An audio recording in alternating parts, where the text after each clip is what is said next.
Bismillahirrahmanirrahim. Assalamualaikum warahmatullahi wabarakatuh. Sahabat desa, kali ini kita kembali lagi ke podcast Desa Bantarsari, Akademi Desa dari Desa untuk Indonesia. Kali ini kami kehadiran tamu istimewa. Beliau adalah Ketua Karang Taruna Kabupaten Bogor. Jadi beliau membawahi 40 kecamatan, 435 desa dan kelurahan. Masya Allah, luar biasa sekali.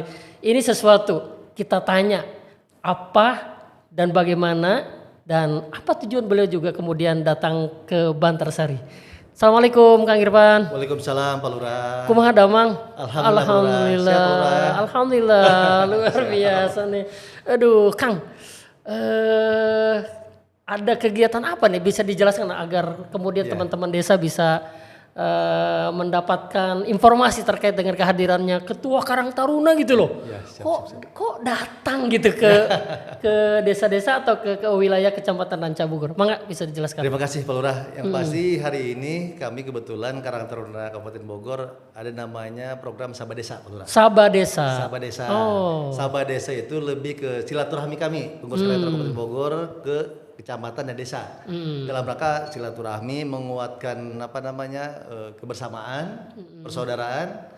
Juga yang paling penting adalah bahwa kita membina Karang Taruna desa dan kecamatan untuk lebih optimal lagi mereka berprogram, lebih optimal lagi mereka berkontribusi positif lah buat kepentingan pemuda, buat kepentingan masyarakat, buat membantu pembina-pembina umumnya, kepala desa dan camat gitu.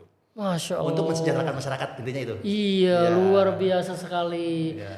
Nah, kami sesungguhnya mengapresiasi Kang dengan adanya kunjungan kan, dengan adanya program Sabah Desa. Itu kan berarti pertama mendekatkan pengurus kabupaten dengan pengurus kecamatan dan desa begitu ya, sehingga dapat informasi dari bawah langsung gitu Kang. Betul. Ini sudah berapa kecamatan yang dikeliling ini? Sekarang ini baru yang Ranca Bogor yang ke-6 Pak Lurah. Oh, yang ke-6. Yang ke-6. Memang kita 40 kecamatan dan tahun kemarin pun tahun 2021 kita sudah melakukan itu juga. Dan alhamdulillah jadi ini kita menyerap aspirasi juga Pak Lurah. Jadi kita menyerap aspirasi dari teman-teman desa, termasuk mungkin ketika ada masalah sedikit di desa juga kita berikan solusi juga buat mereka kan gitu. Artinya ini menjadi program ke depan, mudah-mudahan dengan kita menyerap aspirasi desa, kita bisa menyusun program-program yang memang dibutuhkan oleh teman-teman dan pemuda desa kan gitu intinya. Jadi itu kan Pak Lurah. Luar biasa. Kira-kira biasanya itu aspirasi apa tuh yang berkembang di teman-teman di tingkat desa atau ke kecamatan, ke Karang Taruna Kabupaten? Banyak sebetulnya, termasuk kan memang kalau kita misalnya banyak teman-teman desa misalnya punya unit usaha mengenai apapun lah ya, ada kube, ada UEP, termasuk mungkin dari sisi manajerial, kadang-kadang ada permasalahan miskomunikasi antara ketua dan pengurus atau ada segala macam hal-hal seperti itu yang memang kita akhirnya kuatkan, termasuk mungkin belum harmonisnya banyak juga dengan pembina umumnya. Nah, hal seperti itu yang menjadi aspirasinya kita berikan solusi akhirnya kan gitu. Iya. Itu banyak sekali. Betul, karena kan Karang Taruna ini kan bagian dari lembaga kemasyarakatan desa dan itu tertuang ya dalam Permendagri. Ya. Kadang juga kemudian di lapangan ada sedikit persepsi yang kurang pas kayak kira-kira dalam mungkin karena pemahaman ya. Masalah pemahaman bisa juga hanya sekedar miskomunikasi saja. Itu Kang.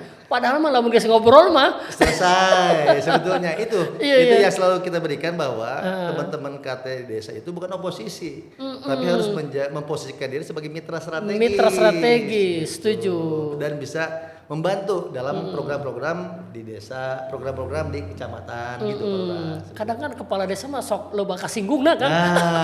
Wajar karena dia raja presiden kecil. Iya, padahal kan sesungguhnya anak muda itu kan menjadi tumpuan dan garda terdepan dalam pembangunan desa. Betul. Dan kita sesungguhnya ingin memberikan porsi ya untuk mereka. Betul. Ini panggungnya mereka gitu loh, anak muda gitu. Sepakat. Bahkan menurut saya sebetulnya penting juga menjadi pemikiran bersama kita ya, artinya bahwa ketika kita menyongsong bonus demografi 2030-2045 ini menjadi kewajiban kita semua. Pak Kepala Desa, Pak Bu Camat, termasuk sampai ke tingkat nasional, Presiden misalnya. Betul. Bahwa perlu ada sebuah pembinaan yang terstruktur. Setuju. Yang sistematis, yang berkesinambungan dan pendampingan yang untuk pemuda gitu. Sehingga ke depan 2030 itu bonus demografi itu bisa menjadi berkah. Setuju. Tidak menjadi beban kan gitu Pak. Betul. Karena pengalaman kita di beberapa negara di dunia pernah dengar bagaimana Jepang bagus memanfaatkan bonus demografinya, Korea, China, tapi yang gagal kan kayak misalnya Brazil gagal, misalnya. Termasuk beberapa negara Amerika Selatan juga gagal. Artinya ini kan perlu menjadi apa ya, bahan untuk bagaimana kita bagi sebagai referensi ya ke depan bonus demografi ini dengan tadi menyiapkan pemuda-pemuda yang tangguh. Setuju saya kan. Gitu, Pak Lurah. Saya justru punya kecemasan Ya, ketika kemudian di tahun 2030 kita ada bonus demografis, tetapi SDM-nya kita tidak siap. Tidak siap. Ini kan menjadi dilema gitu. Betul. Bahkan kita ingin sedang menyongsong kepada 100 tahun Indonesia merdeka. Betul, Pak Lurah. Indonesia emas tahun 1945 kan? Betul. 2045. 2045. Kalau kemudian generasi mudanya, kemudian mereka yang kita berharap kepada mereka tanpa mereka memiliki kecerdasan, semangat juang yang nggak ada, mana mungkin kita berharap ada perubahan signifikan begitu kan? Itulah tantangan kita kan sebetulnya Pak Lurah, yang memang harus kita pikirkan bersama. Iya. Nah, Karang Taruna Kabupaten Bogor mencoba hadir mengisi ruang itu Pak Lurah. Cakep. Artinya kami Karang Taruna mencoba dengan segala keterbatasan kami untuk bagaimana bisa menciptakan pemuda-pemuda yang tangguh seperti itu Pak. Apalagi moto juang kami kan Aditya Karemat Fayoda, artinya pejuang-pejuang yang cerdas. Pejuang-pejuang yang selalu berkarya. Pejuang-pejuang yang memiliki integritas. Dan memiliki semangat untuk berkontribusi positif buat kepentingan masyarakat dan negara gitu. Jelas perjuangan Karang Taruna itu ya. Amin. Luar biasa sekali. Tinggal bagaimana sesungguhnya teman-teman Karang Taruna desa maupun kecamatan mengoptimalkan potensi ini. Betul. Nah itu ya memang yang penting saat ini memang yang menjadi beban kita adalah bagaimana tadi ada kesadaran serius dari mereka untuk mengupgrade dirinya, termasuk bagaimana mereka menyiapkan sebagai generasi penerus kepemimpinan dan pembangunan ke depan kan gitu Pak Lurah. Itu sih. Wah, luar biasa sekali. Nah, kita sesungguhnya terkaget-kaget ini apa yang disampaikan Kang Irfan itu dahsyat sekali nih. Tinggal bagaimana kemudian kita mengambil peluang yang luar biasa ini begitu ya. Kami insya Allah di pemerintahan Desa Bantarsari akan terus support Kang terkait dengan kegiatan-kegiatan yang berbau kepemudaan begitu ya. Betul Pak Lurah. Iya, Kang. Apa kesan Akang datang ke Bantarsari ini? Luar biasa. Bahkan saya bisa hadir di podcast ini, menurut saya ini kayaknya kepala desa terinovasi ya.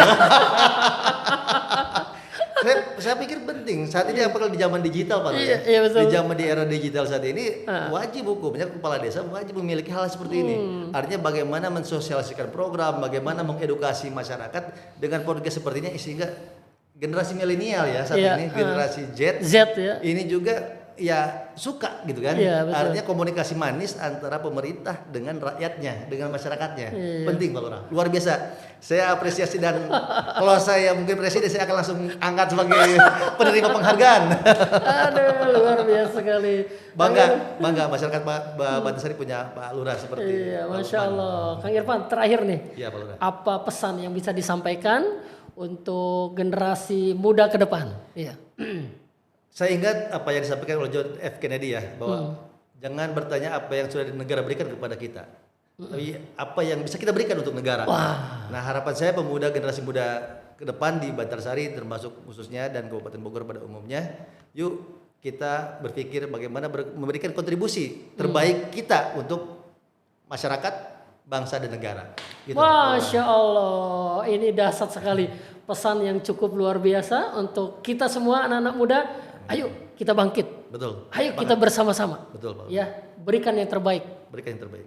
Berkontribusi yang nyata untuk negeri tercinta Indonesia melalui desa, kecamatan, kabupaten, provinsi dan negara yang kita cintai ini. Amin. Jangan jadi penonton. Betul nggak Ivan? Betul. Harus jadi pemain.